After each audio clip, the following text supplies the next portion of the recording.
32-year-old cold case being pulled from the Fox River today. Take a look.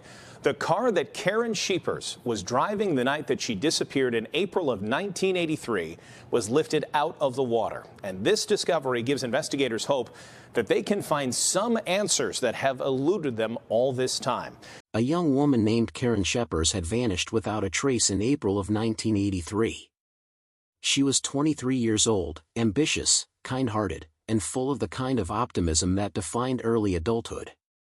She had just started carving her path in life, working hard, building friendships, and nurturing dreams of a future that should have stretched out for decades. But one spring night, she was simply gone.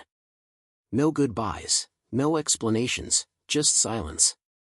Her bright canary yellow 1980 Toyota Celica disappeared along with her, its license plate, XP8919, committed to memory by those who refused to give up hope.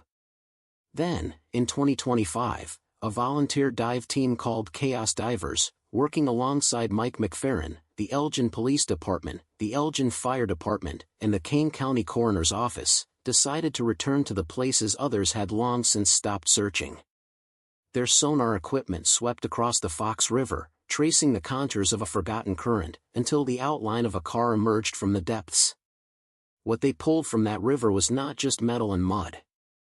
It was the truth that had been waiting beneath for 42 years. This is her story, the story of Karen Schepers. A young woman full of promise. A disappearance that baffled investigators. And the long, patient river that refused to give up its secret. Welcome to the Found Files, where we believe that missing doesn't always mean gone. If you believe every story deserves to be told, subscribe and stay with us. Because tonight, we follow Karen's journey, from her life in Elgin, to the night she vanished, and finally, to the day her car was lifted from the river's grip. Sometimes, the answers we've been searching for are waiting in the quietest places. And sometimes, the river remembers. In the spring of 1983, Elgin, Illinois, was a town quietly on the rise, a suburban community northwest of Chicago, wrapped in the rhythm of small-town life. The hum of steel mills had faded, the downtown shops along Douglas Avenue were still holding on, and the Fox River, wide and unhurried, cut straight through its heart. On any given evening, headlights would glide across its bridges, tracing paths between Elgin and the neighboring towns of Carpentersville, Dundee, and South Elgin.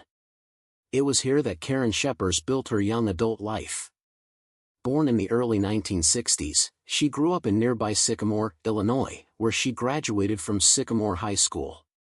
She was remembered as bright, hard-working, and warm, the kind of person who took her responsibilities seriously but still carried laughter easily. By her early 20s, Karen had found her footing in the fast-changing world of technology.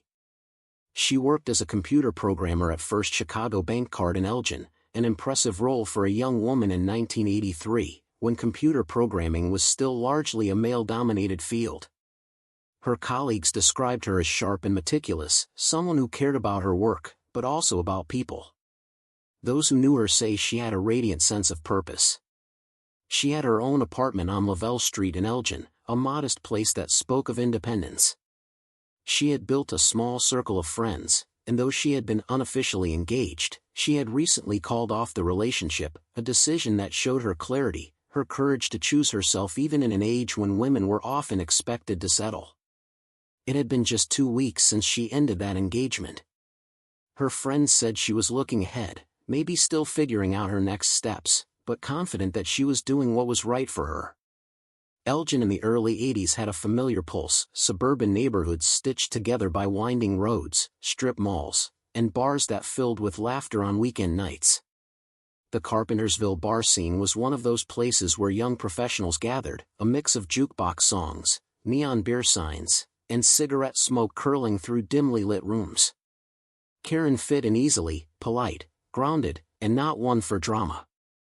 That April night, like many others, she went out to unwind with friends. Nothing unusual. No signs of trouble.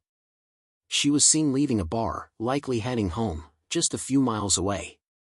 Her route would have taken her along the roads that shadowed the Fox River, curving in quiet that time of night. Locals from that era recall those roads, narrow, dimly lit, and sometimes slick with moisture drifting off the water. The turns could be tight, visibility short. It was the kind of stretch where, if something went wrong, it might not be seen until morning. But morning came, and Karen didn't. At first, her friends thought maybe she'd needed space. But when she didn't show up for work at First Chicago Bank Card, the alarm set in. Her apartment stood still, keys missing, her car gone, and no trace of where she might have gone. For her parents, it was the beginning of a nightmare that would stretch on for decades. They held on to hope, the kind that only families of the missing understand. Each season that passed brought rumors, false leads, and prayers whispered at night. For years, the Fox River flowed on, through storms, droughts, and new generations who never knew her name. But the people who loved her never forgot. Karen Schepers wasn't a runaway. She wasn't someone who left without a reason. She was a young woman in stride, full of ambition, kindness, and life in motion. A daughter, a sister, a friend. And for 42 years, her story waited, buried in the current just a few miles from home. It was the night of April 15, 1983, a Friday, the kind of spring night that carries both promise and chill. The work week had ended, and for Karen Schepers, it was a night to unwind, to be among friends, to let go of the weight of deadlines and data sheets. She joined around 20 co-workers from First Chicago Bank Card for drinks in Carpentersville, one of those typical suburban gatherings that stretch late into the early hours. By 1 a.m., the celebration had begun to thin. The neon outside the bar flickered against the cool wind, a faint hum of conversation trailing into the parking lot. Karen, dressed neatly as always, said her goodbyes and stepped into the night air, a steady, quiet presence amid laughter and goodbyes. She got into her canary yellow 1980 Toyota Celica, a car as distinct and bright as her personality, bearing the Illinois license plate XP8919. It was the last confirmed moment anyone saw her alive. The roads that night were dark, the wind sharp. Temperatures had dipped below freezing, and the Fox River, running cold and swollen with early spring currents, shimmered faintly beneath the bridges. Investigators would later note that strong winds, freezing temperatures, and higher river levels may have played a role that night. Perhaps the wind caught the car on a turn. Perhaps the icy patches made the tires slip. Perhaps something else entirely happened, something no one saw. Whatever occurred in those next few moments, Karen vanished. No phone calls. No credit card activity. No signs of distress. Her bank accounts remained untouched, her belongings in place, her life frozen at that final moment outside the bar. When she didn't show up for work the next day, her friends were concerned but hopeful. Maybe she'd gone to visit family, maybe her car had broken down somewhere. But as hours turned into days, worry gave way to alarm. Her parents contacted the Elgin Police Department, and soon flyers with her photo appeared in shop windows and on telephone poles. Her father, an airline pilot, refused to sit still. Desperate for answers, he rented a plane and flew over the riverbanks and wooded areas of Kane County, scanning the terrain for the flash of yellow metal, anything that could point to her. But the sky gave no answers. The river kept its secrets. Weeks passed. Search efforts spread across the region, dive teams, local volunteers, and family friends tracing every lead that surfaced. But each clue turned to nothing. No tire tracks. No personal effects. Just absence. As spring turned to summer, the hope that Karen would walk through the door began to fade. Her apartment on Lavelle Street stayed eerily still, the walls holding the scent of her perfume, the small details of her life untouched. A coffee mug by the sink. A folded sweater. A clock that continued to tick, indifferent to the passing days. Her co-workers at First Chicago Bank Card spoke of her often, her smile, her professionalism, her plans. None of them could accept that she was simply gone. For her family, every phone call brought a flicker of hope that it might finally be news, that maybe she'd been found, maybe she'd run away for reasons they didn't understand. But each call ended in disappointment. The community of Elgin moved on, as small towns do, but the Schepers family never did. They marked anniversaries, birthdays, and holidays with a quiet ache, always leaving room for the possibility that one day the truth would surface. But the truth remained hidden, somewhere in the silence between the last goodbye and the darkness of the Fox River. For decades, the question haunted investigators and family alike: where did the car go? What happened to Karen that night? It became a story whispered in local memory: a young woman, a vanished car, and a river that had seen it all. For 42 years, Karen Schepers' story existed in a kind of haunting limbo, a mystery without movement, a question without an answer. In the months following her disappearance, investigators searched tirelessly but found little to hold on to. Without a crash site, a witness, or a single trace of her yellow Toyota Celica, there was nothing to anchor the investigation. It was as though Karen and her car had been erased from the map. Detectives combed through phone records, questioned friends, retraced her last known route. Divers were sent to sections of the Fox River, but technology in 1983 was primitive by today's standards. Sonar imaging was crude. Visibility underwater was nearly zero. In rivers like the Fox, slow, murky, and shifting with sediment, anything that sank could be swallowed whole by silt within weeks. And so, after months of searching, the case began to cool. Theories circulated quietly. Some believed she had simply driven off the road and into the river, others suspected foul play. But without evidence, there was only speculation. The official record eventually marked her as missing under suspicious circumstances, and the file was tucked away into storage. Years turned into decades. Detectives retired, departments merged, case numbers were replaced by new ones. Files yellowed, memories blurred, and evidence degraded. Each time a new investigator inherited the case, they tried to breathe life into it, only to hit the same dead ends. Meanwhile, Karen's family endured what no family should. Her mother kept the same house, the same furnishings, the same quiet faith that one day her daughter would walk through the door again. Neighbors would say she never stopped waiting. "We're waiting for her to show up one day," she would tell reporters, a simple sentence that carried decades of heartbreak. Her father, once the man who scanned the skies searching for his daughter's car from above, grew older under the weight of not knowing. Each anniversary came like an echo, another year without answers. Karen's co-workers from First Chicago Bank Card held on to her memory too. A few of them would occasionally bring her name up in conversations, wondering what happened to her, replaying that night, wishing they'd noticed something, anything. The community of Elgin never completely forgot either. On Reddit threads decades later, locals would share their theories, some saying they'd always suspected the car might be in the river. "It's the Fox," one said. "If you go off that curve on the right night, you disappear." Others lamented that the river was never properly searched back then, that with the tools available today, she might have been found sooner. But back in the 1980s and 90s, searching rivers wasn't as simple as it sounds now. The currents were unpredictable, sonar limited, and volunteer diving teams were nearly unheard of. Many missing person cases involving vehicles were simply left unresolved, trapped beneath the surface, waiting for technology to catch up. And so time passed. We see it, not through the passage of words, but through time itself, calendars flipping. Seasons change. Snow falling and melting over the Fox River again and again. Photographs of Karen fading slightly each year, their colors washing out, but her smile still bright.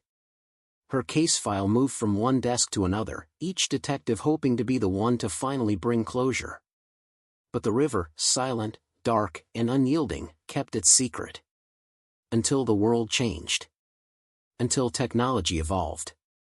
Until people with sonar equipment and unshakable determination decided that no story should stay buried. And in time, that belief would lead to the break that Elgin had waited 42 years for. Because as sonar maps improved and volunteer divers started combing America's rivers for the missing, whispers of Karen's case began to resurface. The idea, once dismissed, took root again. What if her car was still underwater, hidden just out of sight, waiting to be found? For decades, the story of Karen Schepers sat frozen, until something stirred in the shadows of the digital age. In early 2024, the Elgin Police Department decided to do something new. they launched a cold case podcast called Somebody Knows Something, a project meant to breathe new life into the forgotten cases that still haunted the city's archives. Each episode spotlighted a mystery that had long gone cold, and when they covered Karen's case, something unexpected happened. Listeners began to talk. Old friends reached out. People who remembered the night she vanished, or thought they'd seen something strange near the Fox River back then, came forward.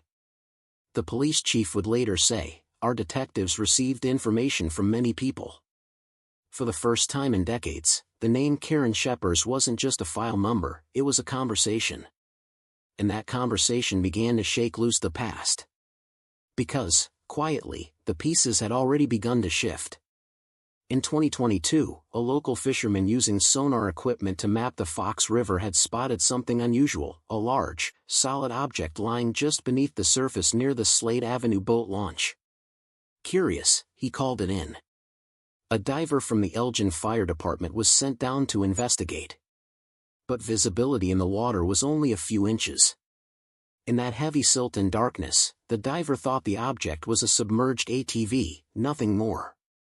The find was logged and forgotten. But that single mistake, that moment of misidentification, would prove to be the final veil hiding the truth. As 2025 began, the growing online attention around Karen's case reached a volunteer dive team known for solving the impossible, Chaos Divers. The group had made a name for themselves traveling across the U.S., locating vehicles and remains of the long missing, using advanced sonar imaging, high-definition underwater cameras, and sheer perseverance. When they arrived in Elgin in March 2025, they weren't expecting miracles. But they had hope and a mission to give closure to families who had waited too long. On March 24, 2025, they launched their boats into the Fox River, scanning the murky depths near Slade Avenue. Within hours, the sonar lit up, a familiar shape appeared on the screen. A car. A small one. Resting upside down in shallow water. The divers marked the location. The next morning, with the help of the Elgin Police Department, Elgin Fire Department, and Redmond's Towing, they began the recovery. Cameras captured the moment, the bubbling rise of trapped air, the cables tightening, the crane lifting something heavy from the riverbed. And then, through the brown water and tangled weeds, it appeared, the bright yellow 1980 Toyota Celica, license plate XP8919, Karen's car. The silence on the riverbank was heavy. Inside the vehicle, beneath layers of silt and debris, investigators found skeletal remains. Later, through dental records, they were confirmed to belong to 23-year-old Karen Schepers. After 42 years, she was found. The news spread quickly, through Elgin, through Illinois, through the nation. For the first time, the story that had haunted a family for generations finally had an ending, or at least, a piece of one. Her brother Gary, who had long fought to keep her case alive, spoke through tears. "We were pushing against a brick wall for 42 years, and now it's starting to give." There was relief, but also heartbreak. The relief of knowing the truth. The heartbreak of knowing it had been there all along, so close, so hidden. The Fox River had held her secret for more than 4 decades, silently guarding the final moments of her life. But discovery, as always, is only the beginning. Because the next question, the one no sonar can answer, still lingers. What happened that night? What went wrong between the laughter of the bar and the darkness of the river? And what, after all these years, can we learn from the silence that followed? In the days that followed the discovery, the Kane County Coroner's Office worked carefully, determined to give this story the dignity and closure it had long been denied. The vehicle, a yellow 1980 Toyota Celica now coated in decades of river silt, was lifted gently from the water and placed under police guard. Investigators combed through every inch, cataloging, preserving, respecting the evidence that had survived 42 years underwater. Inside, amid the wreckage, they found what the family had both feared and prayed for: human remains. Forensic experts began the process of identification, a meticulous, reverent science that bridges time and loss. Dental records were retrieved. DNA comparisons were made. Days later, the coroner's office confirmed what the family already knew in their hearts: the remains belonged to Karen Schepers. After 42 years, the young woman who had vanished without a trace had finally come home. The announcement spread through Elgin like a current, heavy, heartbreaking, but also strangely peaceful. News cameras captured the riverbank where it all ended. The same river that had hidden her now shimmered under spring sunlight, as if exhaling after decades of holding its breath. But even in relief, there was sorrow. Karen's mother, now in her 80s, received the call she had waited half a lifetime for. For years, she had kept her home untouched, Karen's room still made up, the same curtains, the same framed photos. She had always said, "We're waiting for her to show up one day." And though her daughter would never walk through that door again, she finally knew where she had been. Karen's brother Gary stood before reporters, his voice thick with emotion. "It adds questions more than it answers them," he said softly. "But at least now, we know." The Elgin Police Department confirmed that the case remains open. Investigators have not ruled out any possibilities: accident, vehicle into water, or foul play.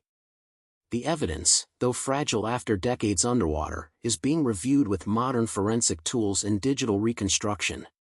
What happened that night on April 16, 1983, remains uncertain, whether she lost control on an icy turn, whether mechanical failure or something darker occurred. But what's clear is that for 42 years, she was never far from home. For the community of Elgin, the resolution was bittersweet. Those who remembered the search in the 80s, the flyers, the rumors, the unanswered questions, gathered to share stories, to honor her memory. For them, this was not just about one woman, but about an era, a moment when the world stopped caring, and then, mercifully, started again. And for the volunteer divers of Chaos Divers, it was another powerful reminder of why they do what they do, of the lives that linger in silence until someone decides to look a little closer. Their sonar maps, their determination, and their compassion turned a mystery into a memorial. The Elgin Police Podcast, Somebody Knows Something, had brought public awareness, but it was persistence, human and technological, that finally broke through the silence. 42 years of searching ended not with a confession or a trial, but with a moment of quiet discovery: a car rising from a muddy river, sunlight glinting off yellow paint, and a family finally able to say goodbye. The story of Karen Schepers is one of endurance, of a family's refusal to give up, of a community's renewed will to remember, and of the relentless power of truth to rise, even after decades beneath the surface. Because sometimes what's lost isn't gone forever, it's just waiting to be found. And though her story has reached its resolution, the echo remains. As the narrator's voice softens, the camera lingers on the Fox River once more, calm, deceptively peaceful, its waters moving ever onward. What was once lost, the narrator says quietly, has been found. But the story, it's not over. For 42 years, Karen's name lingered in the silence of a cold file, a photo on a shelf, a memory suspended in time. Her story reminds us that missing does not mean forgotten. That sometimes, the answers don't lie in plain sight, they rest beneath the surface, waiting for light, for attention, for hope to find them again. Her mother kept her room the same, for decades, so that one day Karen could walk back through that door. Her brother never stopped asking questions. Her friends never stopped remembering. And in the end, time didn't erase her story. Technology, persistence, and love brought her home. This is the power of people who refuse to give up. Of a community that still believes answers are worth finding, no matter how long it takes. Because every case, every missing soul, is someone's daughter, someone's sister, someone's forever memory. If you're watching this right now, and you believe someone still deserves to be found, share this story. Talk about Karen. Talk about the others still missing. Because the more we remember, the more likely it is that someone, somewhere, will come home. Kindly hit that subscribe button. Like this video. Share it with someone. Because closure matters, and justice deserves a voice.